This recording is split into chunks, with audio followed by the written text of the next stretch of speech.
হঠাৎ করেই অতিথি, তো ঝটপট এই রেসিপিটা বানিয়ে নিলাম খুব সহজে 1 কাপ চিড়ে দিয়ে।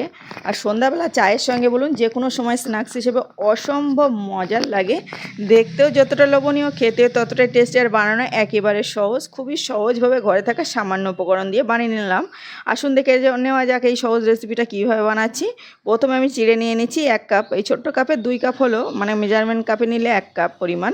চিড়েটা আগে থেকে আমি ভালোভাবে ধুয়ে নিচ্ছি। 2 থেকে 3 বার জল পাল্টে ধুয়ে নিতে হবে, চিড়েটায় একটু নোংরা বেশিই থাকে। তো তারপরে ছাঁকনিতে করে রেখেছিলাম কিছুক্ষণের জন্য, ভালোভাবে জল ঝরিয়ে নিয়েছি। একটা মানে মিক্সিং বোলের মধ্যে দিয়ে নিয়েছি। তারপরে হাফ কাপেরও কম সুজি নিয়েছি, যাতে এক্সট্রা জলটা শুষে নেয়, ওই জন্য এখানে জল ব্যবহার মানে সুজি ব্যবহার করেছি। সুজির মধ্যে যতটা সুজি দিয়েছি হাফ কাপেরও কম, মানে 2 টেবিল চামচের মতো জল ব্যবহার করেছি। আর চিড়েতে যে এক্সট্রা জলটা আছে সেটাতে টেনে কিন্তু এটা মিশে যাবে, একদম পারফেক্ট হবে। দেখুন আমি এটা ভালোভাবে এখন সুজি আর চিড়েটা ভালোভাবে মিশিয়ে নিচ্ছি। এই উপকরণগুলো একসঙ্গে ভালোভাবে মেখে একটু সময় নিয়ে তারপরে রেখে দিতে হবে রেস্টে, যেন সুজিটা ভালোভাবে ভিজে যায়, চিড়েটাও একদম শুকিয়ে আসে। তাহলে এই নাস্তাটা একদম পারফেক্ট হবে, আর খেতে দুর্দান্ত লাগে, না দেখলে বুঝতেই পারবেন না। তো আমি এখন ঢাকনা দিয়ে ঢেকে রেখে দিচ্ছি 5 মিনিটের মতো। 5 মিনিটের মধ্যে কিন্তু সুজিটা ভিজে যাবে। হাতে সময় থাকলে 10 মিনিট রাখতে পারেন, না হলে 5 মিনিটেই যথেষ্ট। তারপরে একটা বড় সাইজের মিক্সিং বোলের মধ্যে ঢেলে নিচ্ছি। এখন এটা ঢেলে নিলাম, আর এখন দিয়ে নিচ্ছি কিছু উপকরণ। লঙ্কা কুচি দিয়ে নিলাম 1 টেবিল চামচ, পেঁয়াজ কুচি দিয়ে নিচ্ছি, একটা গোটা পেঁয়াজ কুচি। এখানে জিরে মরিচ ভাজা গুঁড়ো করা দিয়েছি 1 টেবিল চামচ, লঙ্কা গুঁড়ো হাফ টেবিল চামচ, হলুদ গুঁড়ো হাফ টেবিল চামচ। এই কারণে লঙ্কা গুঁড়োটা কম রেখেছি, যেহেতু কাঁচা লঙ্কা ব্যবহার করেছি। লবণ দিয়েছি 1 টেবিল চামচ, সরিষার তেল দিয়ে নিচ্ছি 2 টেবিল চামচ। সমস্ত উপকরণগুলো একসঙ্গে মিশিয়ে নিচ্ছি।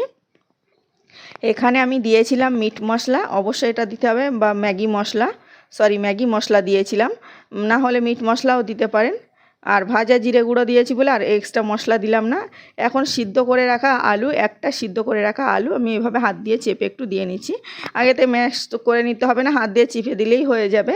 এই নাস্তাটা অনেক বেশি টেস্টি করে, আলুটা অবশ্যই দিতে হবে। এই তো ভালোভাবে সমস্ত উপকরণগুলো আমি মেখে নিচ্ছি, একটু সময় নিয়ে হাত দিয়ে ডলে ডলে মেখে নিতে হবে। তো দেখুন ভালোভাবে মেখে নেওয়ার পরে সামান্য পরিমাণে আদা পেস্ট দিলাম, এখানে শুধুমাত্র আদা দিয়েছি। আদাটা দিয়ে এখন আবারও ভালোভাবে একটু ঘুরিয়ে মেখে নেব। তবে আপনারা চাইলে কিন্তু এখানে আদাটা স্কিপ করতে পারেন, না দিলে সমস্যা নেই, আর দিলেও অনেক ভালো লাগে খেতে।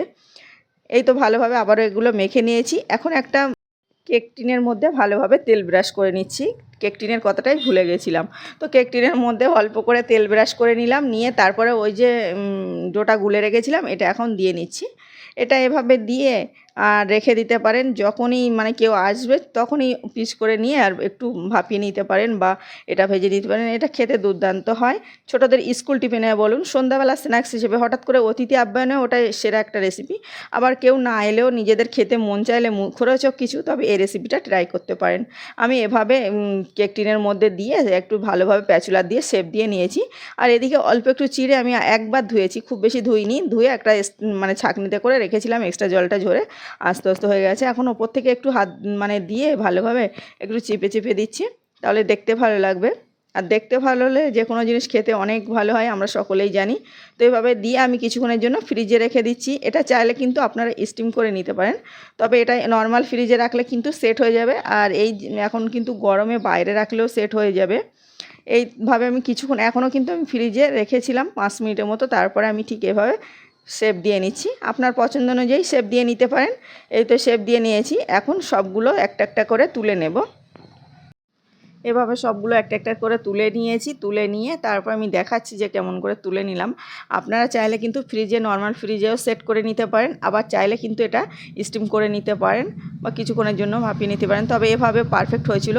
আপনারা চাইলে এটা কিন্তু মানে সিদ্ধ করে মানে ভাপিয়েও খেয়ে নিতে পারেন, সেটাও শস্যের সঙ্গে ভালো লাগে। যেহেতু মেহমানদের জন্য হঠাৎ করে বানানো হচ্ছে, একটু মুখরোচক না হলে খেতে ভালো লাগবে না, ওই জন্য আমি অল্প তেল দিয়ে ভালোভাবে ভেজে নিচ্ছি বা ফ্রাই করে নিচ্ছি।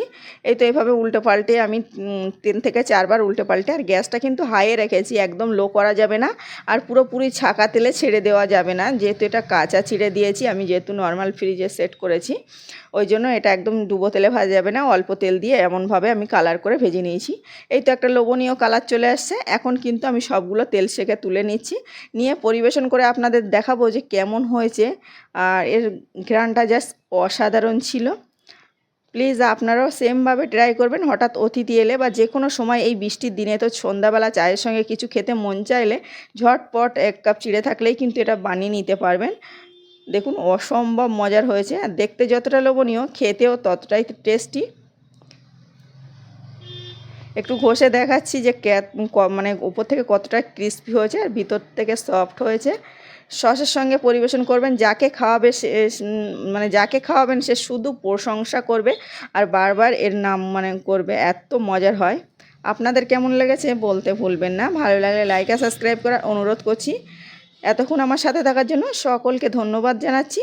সকলে ভালো থাকবেন, সুস্থ থাকবেন। আবারও দেখা হচ্ছে নতুন কোনো রেসিপিতে।